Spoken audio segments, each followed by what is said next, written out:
This is the Into the Light. You'll see Shayla is on there with a couple of the actual dogs from the sanctuary.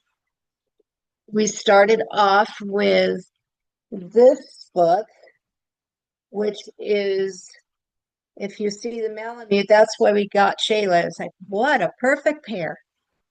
That went to the kids' book, which involves her and a little orphan boy pretending to be pirates of the ocean. And they stumble upon, in a storm, they stumble upon a rather angelic light keeper in a lighthouse. And then we go to the Christmas picture book where Santa finds Shayla, takes her back to the North Pole, and she becomes friends with Santa's dogs. And I bet you didn't know that Santa had dogs, but he does. And then we have a little, yeah, we have a little activity booklet which goes with the Lighthouse book, which is just coloring pages and word search and scramble and all kinds of fun stuff for the kids. Yeah, I wanted to tell the original story, and I'm working on a rewrite of that story right now. So that will be replacing the other one. And then I went to kids, and then I went to the teenagers, young adults, and then I went backwards to the picture book because I wanted to get something out for Christmas, and I figured that would be a good way to do it. So, and now I'm back to, as I said, rewriting the adult book. My typical writing process involves several steps. First of all, you got to get the comfy slippers and the cup of tea that sets it off. And then I like to do pre-writing where I'm always keeping thoughts in my head, keeping a journal, writing down maybe it's keywords, song lyrics, lines from a movie, something that really gets me. And then I can just kind of think about it over time and then come up with maybe a scene or a character or something like that. It's kind of a resource bank of ideas. Because I'm working full time also, so typically my writing days are like Thursday afternoons through Saturdays. That's the best part. That and grab the dog. So I'm just doing like my pre-writing, my outlining, do a couple drafts, a couple edits, have friends look over things. So I try to dedicate a certain amount of time, but that doesn't always work. So I may write in bursts, and I may do just a little bit at a time. It really varies. I don't have a set pattern. Sure, I work as an ombudsman specialist, so I'm in and out of senior long-term care facilities helping to advocate for seniors and make sure things are done right for them. And I also volunteer with a senior dog sanctuary in town. So, of course, Shayla. Now, she is a rescue dog from Ukraine, from an orphanage in Ukraine. When I saw her picture and I fell in love with her from her picture because we already had a Malamute, and I thought, what a great match. So I called and found out how we would set up this meeting and all. Found out she was in Ukraine. I hadn't even hardly heard of Ukraine then. And the owner of the orphanage, Father's House, came out with a gentleman who lived in San Diego, where I was at the time. And they came over to our house with Shayla. From the second I saw her sitting in the front passenger seat, I just absolutely fell in love with her. She was very exotic looking and yet very sweet looking. I met Roman. He didn't speak a word of English. I didn't speak a word of Ukrainian, but our friend Bruce was able to translate. And as I got to know them more after he went home and I spoke with his adult daughters who do speak English. I found out his story. He gave up a medical profession.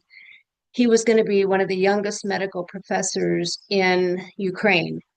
He gave that up to pursue God's dream for him of saving the orphans. And I thought, what an incredible man to have that much compassion and heart. Um, that's very rare, I think, these days. So he was just, I met him for maybe an hour and he kind of changed my life. And then also some of the shelters that I have worked with.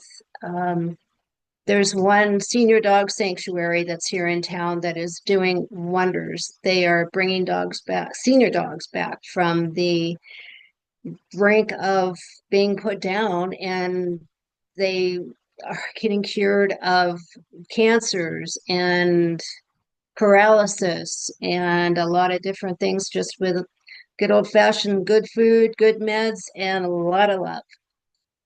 And then another one is a res dog sanctuary that's saving a lot of the res dogs who otherwise would be put down.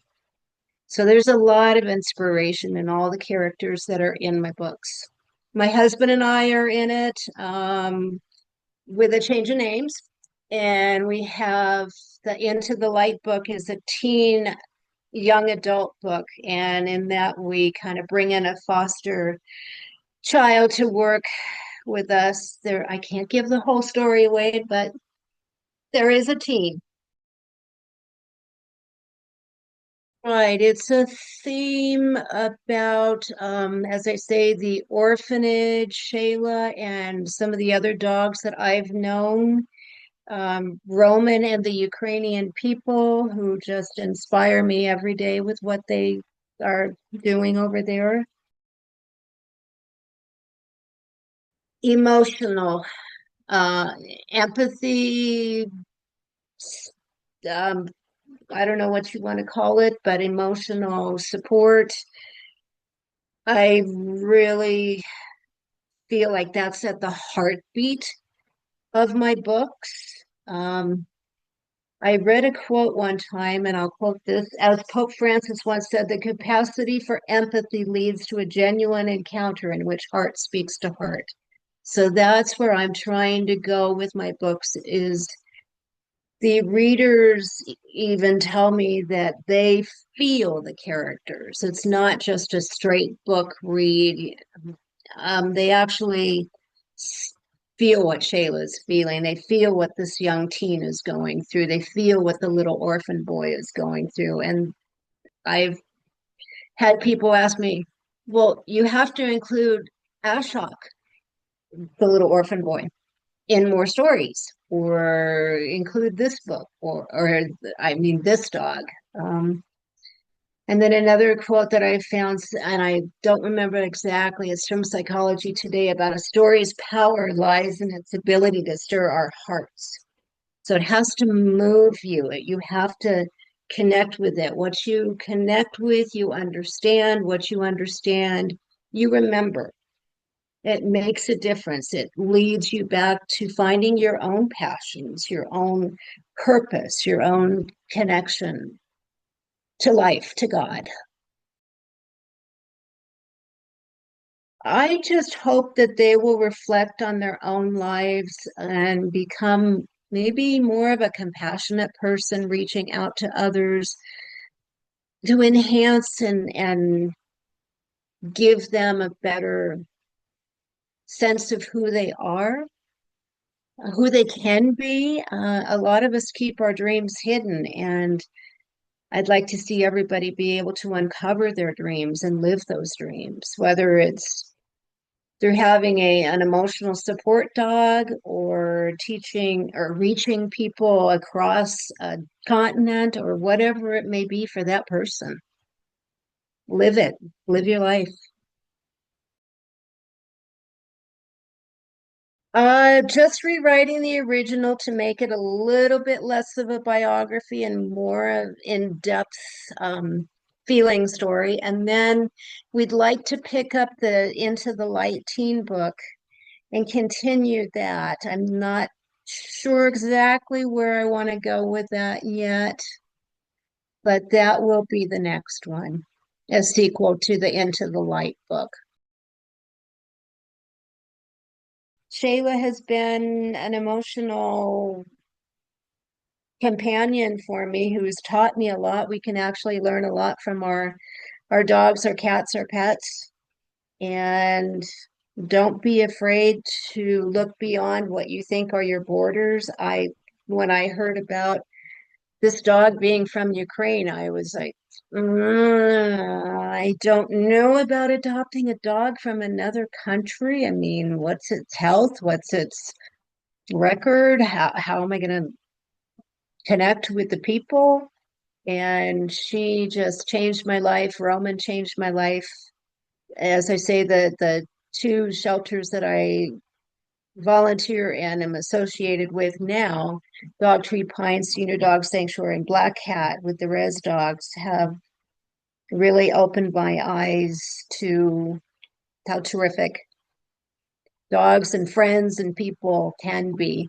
Well, as I tell people, this is not my story. It's not even totally Shayla or Roman or Ukraine story. It's all God's story, because the way that he worked things out to get the kids on the buses in 3 hours and get them out of there across the border safely, the way that I found this dog. People ask me, why don't you adopt a dog from right here? Our dogs right here need help. And as my friend Bruce Elliott, who was in San Diego, who brought 15 plus dogs over from Ukraine, said, because they really need the help.